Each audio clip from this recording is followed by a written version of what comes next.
It's just all about love and life and living in freedom. That's what it's all about for me now.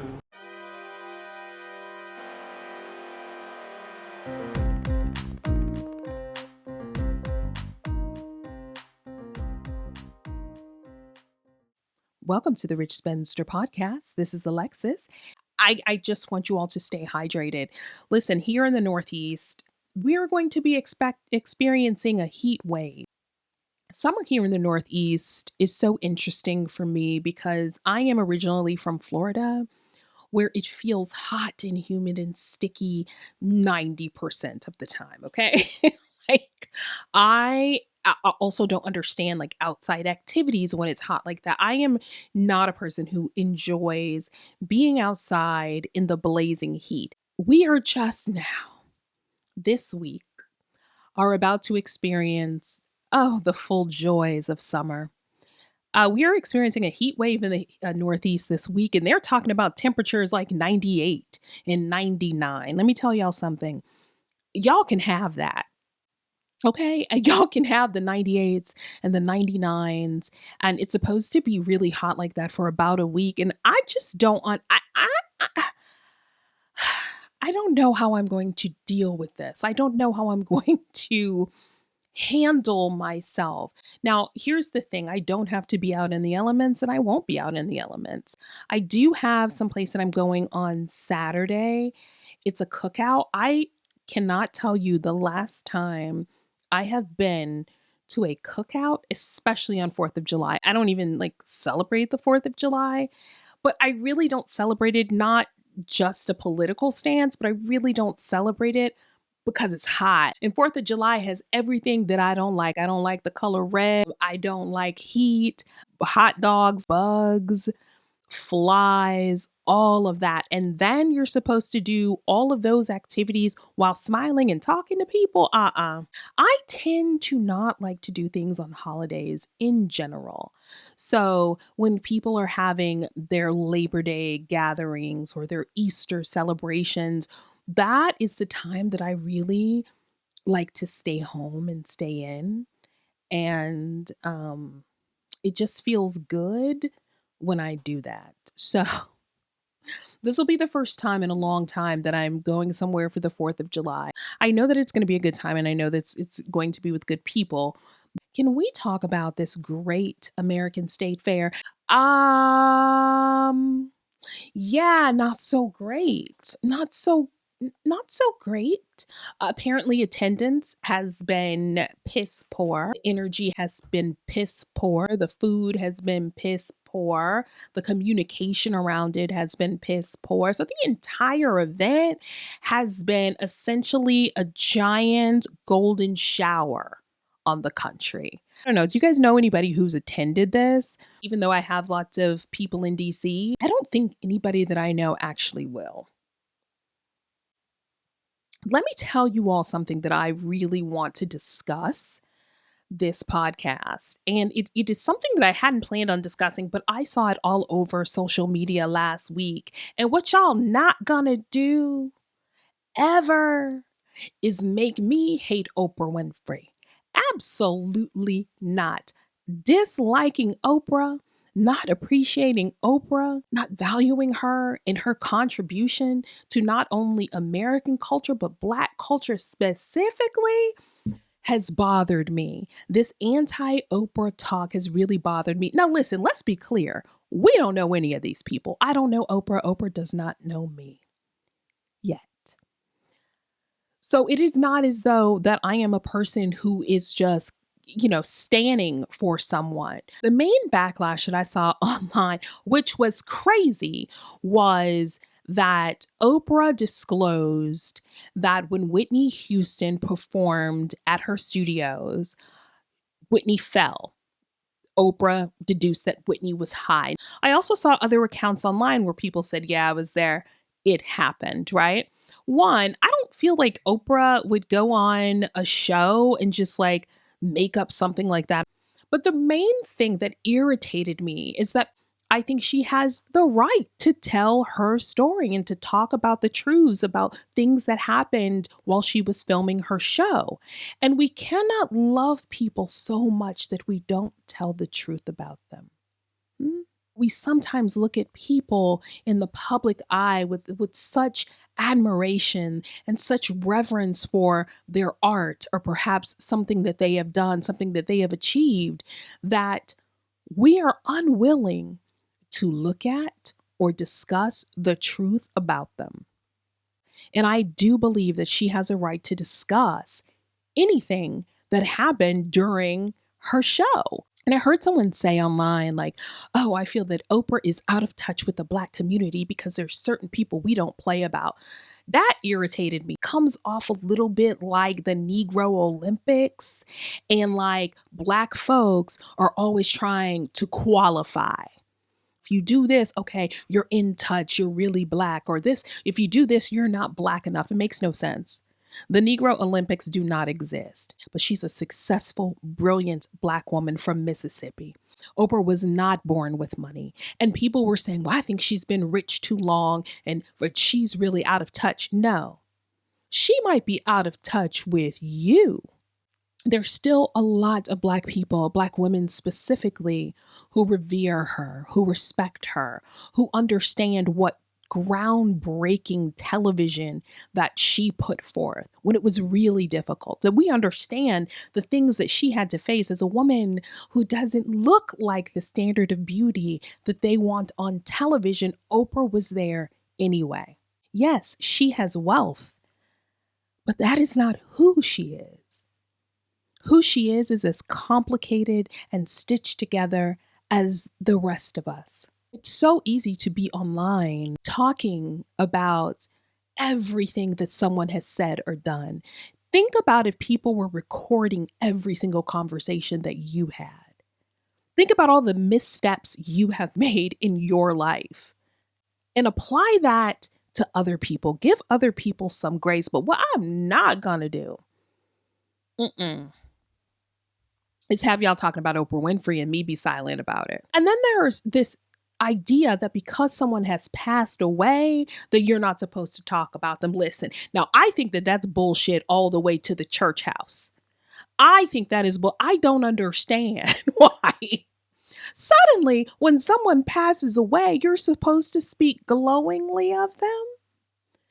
I would speak glowingly of everyone if they behaved better.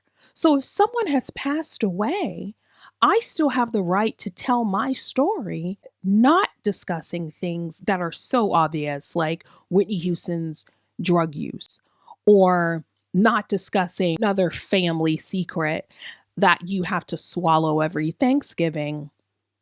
Harms you. And it harms the culture.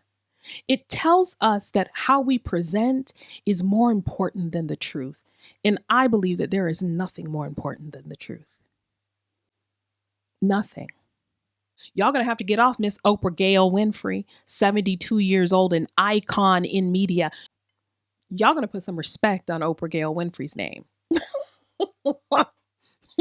Period. Stedman too. And the dogs. And I love Gail too. Happy Pride. Just kidding. Gail and Oprah are not lovers. It's stupid. That's why sometimes I can't look at the internet. I can't scroll a lot because there's just so much dumb sometimes that it angers me because some of them are just so mean. Have you looked in some of the comments of, let's say, like your favorite celebrity, whoever that may be? And we know that a lot of those are bots, but the ones that are not bots, I've just seen some really just mean things written under people's videos, especially under the videos of women. How is your life better? It's not. You're still the person on the internet writing rude comments under a stranger's post. It's so bizarre. I don't want strangers to feel bad. Call me crazy. I don't want strangers to feel bad. I want people to feel good when they have an interaction with me. I want them to feel seen when they have an interaction with me. I want them to know that I was focused on them when they have an interaction with me. I want to give them, as I call it, the Alexis experience. So when I am with people, I want them to know that I'm with them. That's why I don't really like large crowds, like crowded gatherings. I love just sitting down with somebody over lunch and looking at them in the face and talking to them and letting them know that I see them and not looking at my phone the entire time and scrolling through. I want to look in their eyes and I want to smile when they make a funny face. And I want to do all of those things. And I feel like this world of the internet takes that away from people. I feel like people are missing out on so much. They're missing out on a lot of quietness because their lives are never silent because they're always online arguing about Oprah and shit. Like all of that matters to me. And it matters to me that someone can think back and say, you know what? I had this great interaction with Alexis. I had this great interaction with her and she said this and this made me laugh or whatever it is. I love that. And I love hearing about that. Now, that's not to say that everybody has had a great interaction with me. I am definitely a person that follows like the energy. And when I say follow the energy, I'm not putting that on other people, but I'm also aware of the energy that's in a space. And I make sure that I am not in a space where I can't be free anymore. I've been in lots of spaces where I can't be free. And I don't want to be there anymore. Like ever.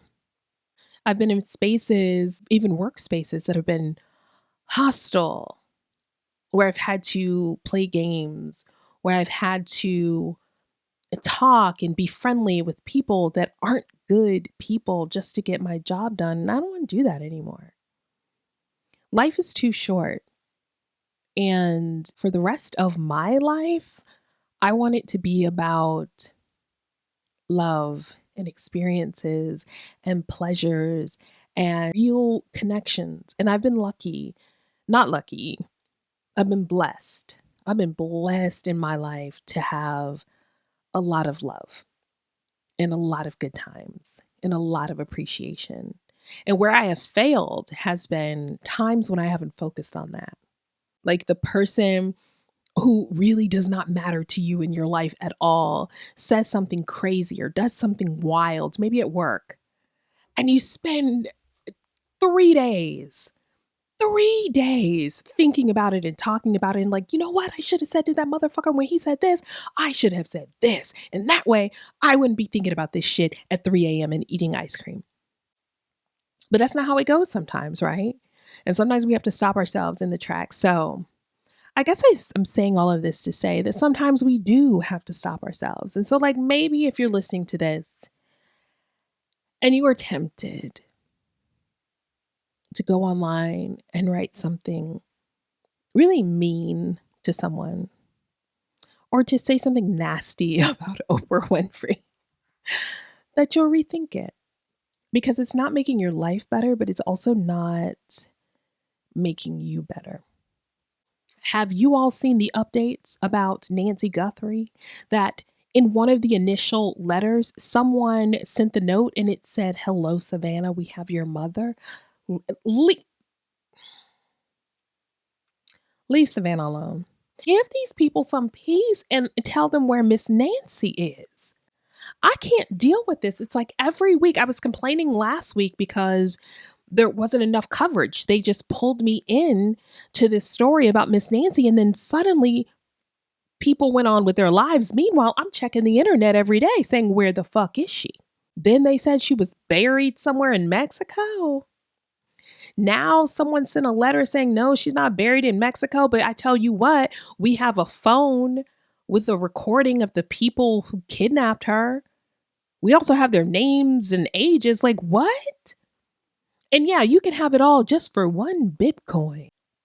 But I have questions. Tell them where their mother is. This is too, y'all, this name is, This Miss Nancy thing is too much for me. It is literally too much for me. I can't take it. I'm always talking about my niece because my niece and I talk every day. And she asked me something today that was really surprising and it caused me to think. She asked me, TT, what is the worst thing that you've ever done? The worst thing that I've ever done.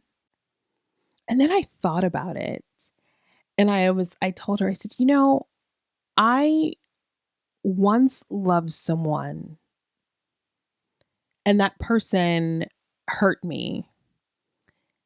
And I told that person when we were having a conversation, I told that person, I don't love you anymore. And it was interesting because in the moment, I knew that it was hurtful and I said it, and it was absolutely untrue.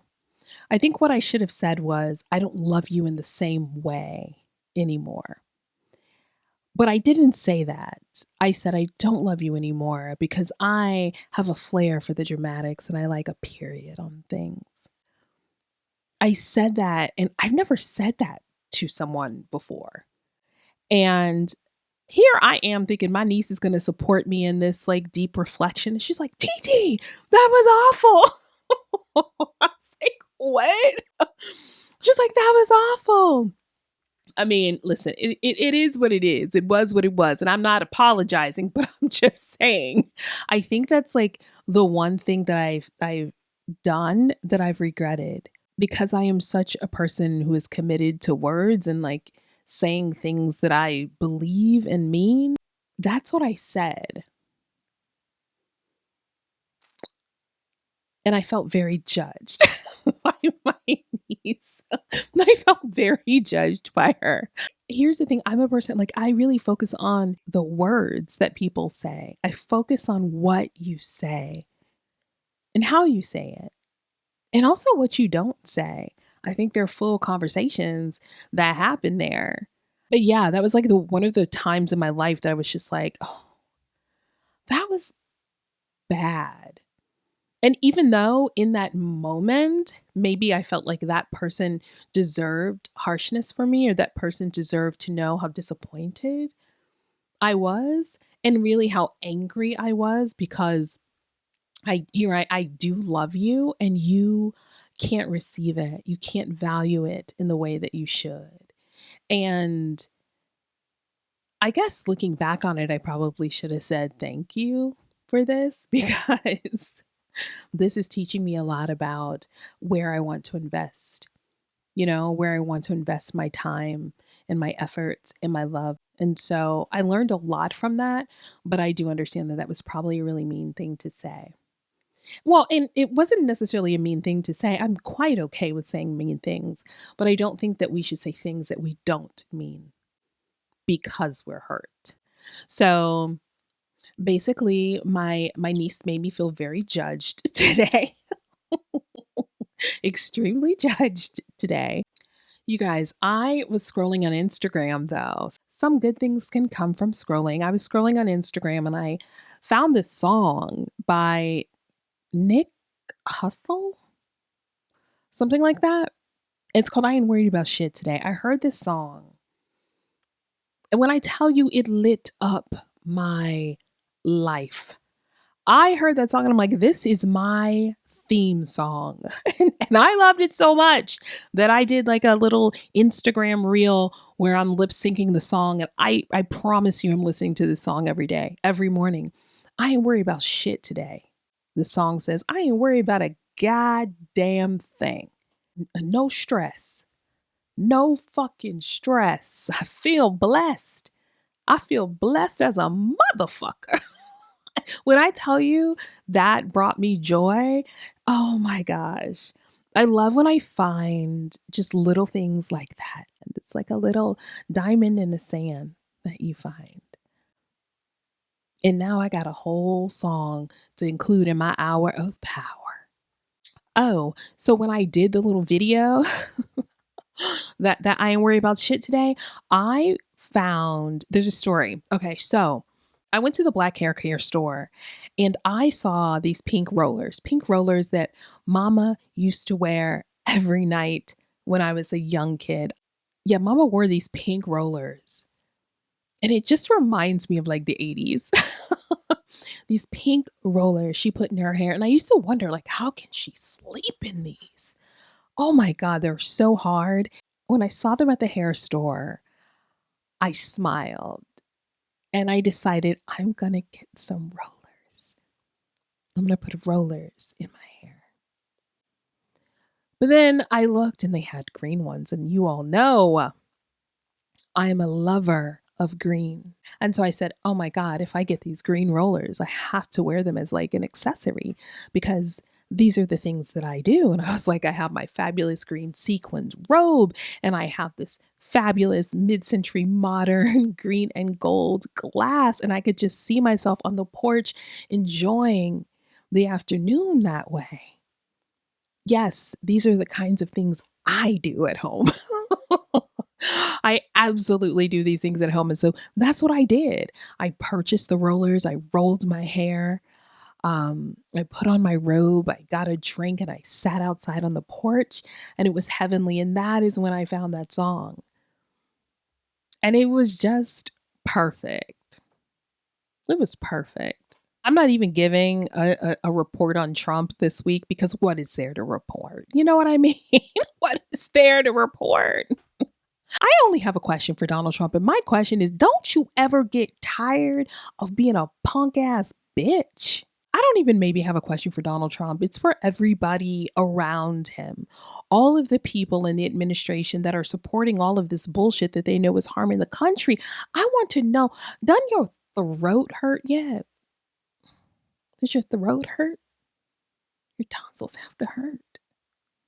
You have lockjaw. Because, I mean, y'all are doing a lot of dick sucking, like a lot of dick sucking. Like, y'all are doing more dick sucking than Pornhub. Did you all see Joe Biden, though, talking at the Maryland Democratic Party gala? And he basically called Trump a loser. He's like, what a loser. Listen, Joe Biden, rock out with your cock out.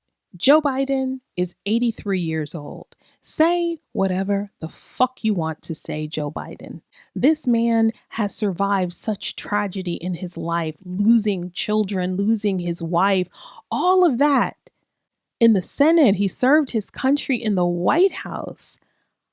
I mean, Joe Biden, say whatever the fuck you want to say. Call a thing, Joe Biden. We support you. And now he's got cancer? Nah, don't hold anything back, Joe Biden. You tell it all. If I gotta tell it, then I gotta tell it all. Damn, I love Usher. I keep saying I want to go to an Usher concert. Now, I heard that, like, so Usher is like, I guess like around my age. But I think he's going on tour with Chris Brown, someone said. And I really, there's a part of me that really wants to go to that concert. But then there is another part of me that feels like I may have aged out of that Chris Brown portion of that tour. Like, I don't know if I can really enjoy a Chris Brown concert. I'm not sure. I'm not sure. I'm not like a lover of concerts anyway. I'm a lover of music, not a lover of concerts because, like, listen, I got to be in front.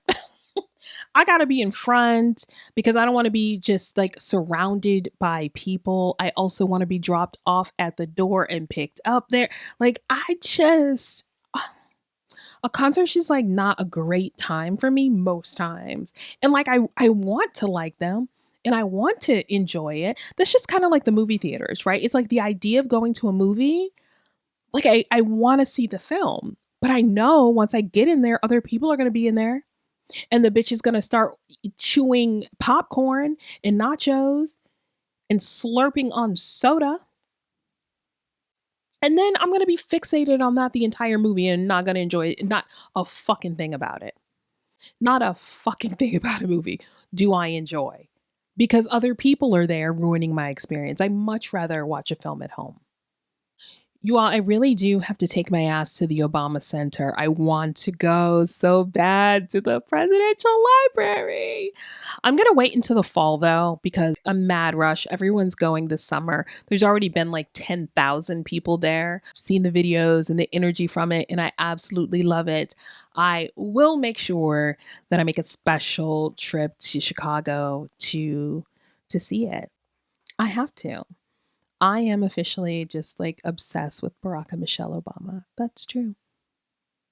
I love them both so much. And I would just love to show them how much I love them. Preferably both of them at the same time. Y'all, I also just got a text message from somebody I haven't talked to in like 2 years. And she just sent me a text and I cannot wait to talk to her. I cannot wait to talk to her. Y'all, keep in touch with your people. Keep in touch with your people. Think about how many years left I could have on this earth. And I just want to spend them loving on folks and having folks love on me. And it's important to keep in touch with people. It's important to check in and see how they're doing. It's important for me to have those connections because I always appreciated it. Well, connection for me has always been really important in my life. I think because, I grew up in a really unconventional sort of situation where I was raised by my grandparents and raised and adopted, my brother and I, by our grandparents. And there was always this longing for connection in a way, because I really wasn't close with my grandmother in that way. I was very close with my grandfather, but I was always seeking connection, particularly from women. I was seeking connection. I think because I didn't have the natural maternal bond that you're supposed to have, I was always seeking a sort of maternal bond, seeking a very nurturing love. And I got that love a lot from teachers and from mothers of my friends and things like that. But as I've gotten older in life, I think from the time I was 20 or so, I was I was always very intentional about making connections. And it was very important for me to keep those connections. Like if I decided that I loved you, notice I said decided because I do believe that love is a decision. We'll talk about that at another time. But if I decide that I love you, that means I am saying that I want to be a part of your life, that I want to know how you are, that I want to check on you when you are sick, and I want to give you a sweet note, and I want to send you a card, and I want to buy you a gift if I see that perfect thing in the store that looks like something that you would love. I want to do that. And I've always wanted to do that. And I've always had relationships with people that they give that to me too. And so the people closest to me have always filled in the gaps in my life. And to a point where, they filled in the gaps in my life. I feel like my life no longer has gaps. And so now there's just room for us to love each other, to be good to each other, and to support each other, and to watch each other grow, and to cuss a bitch out for each other if necessary. So her texting me just now just made me smile. And I think I'm going to end the podcast now and give her a text back and see how she's doing. Thank you for listening to the Rich Spinster Podcast. You can listen to the podcast anywhere you listen to podcasts. You can also watch this episode on YouTube in its entirety. Have a wonderful week, everyone.